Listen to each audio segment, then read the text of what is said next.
Hello बच्चों, आज हम पढ़ने जा रहे हैं हमारी सेकेंड पोएम जिसका नाम है the psalm of life, composed bye H.W. Longfellow. बेटा यहाँ पे ये वर्ड जो है साम, ये स्टार्ट तो पी से होता है, लेकिन यहाँ पर पी साइलेंट है, इसलिए इसको हम पढ़ेंगे साम। ओके, और इसका मतलब होता है भजन करना। तो बच्चों चलो पोएम पे आते हैं, ध्यान से देखिएगा।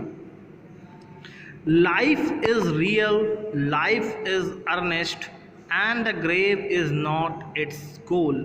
इसका मतलब क्या हुआ बच्चों? जीवन वास्तविक है, जीवन गंभीर है और इसका लक्ष्य कब्र में जाना नहीं है। ध्यान दीजिएगा, काफ़ी गहरी लाइन है। मतलब जीवन जो है वास्तविक है, जीवन गंभीर है और इसका लक्ष्य कब्र में जाना नहीं है। मतलब जीवन में हमें बहुत सारे काम करने हैं। Dust thou art to dust returnest was not spoken of the soul. मतलब मिट्टी से हम बने हैं, मिट्टी में ही मिल जाना है, यहाँ पर आत्मा की बात नहीं हुई है।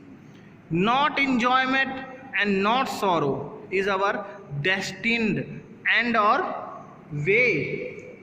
मतलब ना ही सुख ना ही दुख हमारे भाग्य के ये का अंत या फिर ये हमारे रास्ते नहीं हैं। मतलब हमारे भाग्य में ना तो ये सुख है ना ये दुख है, ये ना हमारा रास्ता है और ना ही ये हमारा डेस्टिनेशन है। ठीक है, मतलब हमारे ज़िंदगी में कई तरह के उतार चढ़ाव आते रहेंगे, केवल ना दुख और ना केवल सौरो, ऐसा ना केवल इन्जॉयमेंट ना केवल सॉरो, ऐसा नहीं होगा। एक्चुअली शुरू से अगर हम कहें तो यहाँ पे पोएट ये कह रहे हैं कि जो जीवन है वो वास्तविक है और उद्देश्यपूर्ण है।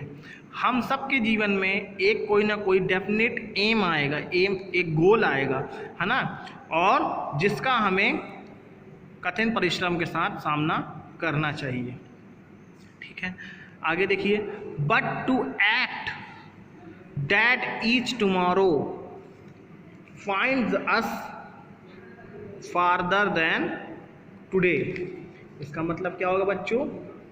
लेकिन हमें आने वाले प्रत्येक कल के लिए काम करना है ना। लेकिन हमें आने वाले प्रत्येक कल के लिए काम करना है।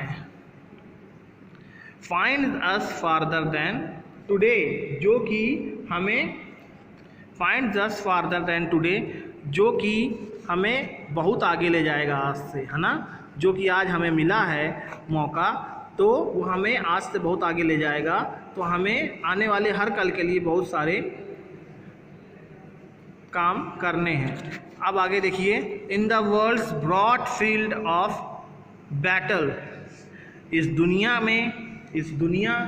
के में जो युद्ध भूमि है वो विस्तृत रूप से फैली हुई है। मतलब इस दुनिया में युद्ध भूमि विस्तृत रूप से फैली हुई है। In the bivouac of life.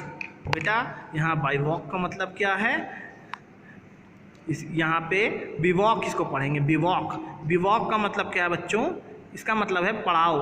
Okay, तो दुनिया में हमारे लाइफ में हर पड़ाव पे बड़े बड़े युद्ध भूमि पड़ी हैं। मतलब इसका ये है कि हमारे ज़िंदगी में समय समय पर बहुत सारे ऐसे पड़ाव आएंगे जहाँ पे हमें बहुत सारे चैलेंजेस का सामना करना पड़ेगा। यहाँ बैटल फील्ड से मतलब है हमारे सामने चैलेंजेस आएंगे लाइफ में। ठीक है, कहीं हमें युद्ध भूमि में लड़ने नहीं जाना है, बल्कि हमारे लाइफ में आने वाले चैलेंजेस से हमें लड़ना है। Be not like dumb driven cattle, है ना।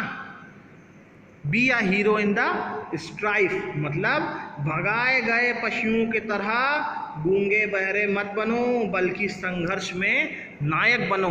मतलब जैसे कोई गाय भैंस को लोग भगा देते हैं ना, चरा देते हैं, चलो आगे भग, है ना। तो उस तरह हमको यहाँ पे नहीं रहना है। In the world's broad field of cattle, in the bivouac of life, be not like dumb driven cattle, be a hero in the strife. बल्कि संघर्ष के हीरो बनना है, भेड़ चाल में नहीं चलना है। Let us then be up and doing with a heart for any fate, है ना। Let us then be up and doing with a heart for any fate. चलो अब हम उठें और काम करें दिल से किसी भी भाग के लिए, है ना। मतलब बेटा चलो अब कभी हुंकार भर रहे हैं कि चलो अब हमें उठना है और काम करना है दिल लगाकर अपने किसी भी भाग के लिए। यहाँ मतलब क्या है बेटा, मतलब हमें हार्डवर्क करना है। हमें पता नहीं हमारा फेट क्या है, हमें नहीं पता हम कहाँ जाएंगे, लेकिन हमें हार्डवर्क अपना जारी रखना है विदाउट एनी रीज़न। मतलब ये हमको नहीं जानना, इससे हमको परवाह नहीं करनी, without any care of what we achieve, है ना। हमें क्या मिलेगा, हमें मतलब कि रिज़ल्ट की परवाह नहीं करनी है, बस हमको अपने तरफ से पूरा कोशिश करना है। Still achieving, still pursuing, learn to live and to wait. मतलब हमेशा प्राप्त करो, हमेशा अनुसरण करो, मजदूरों से सीखो और इंतज़ार करो। मतलब हमेशा प्राप्त करो, लक्ष्य को प्राप्त करो और हमेशा अनुसरण करो, और मजदूर जैसे एक लेबर अपने वर्क करता है ना, मजदूरों की तरह तुम लग कर कठिन परिश्रम करो और इंतज़ार करो, धैर्य करो, तुमको सफलता ज़रूर मिलेगी।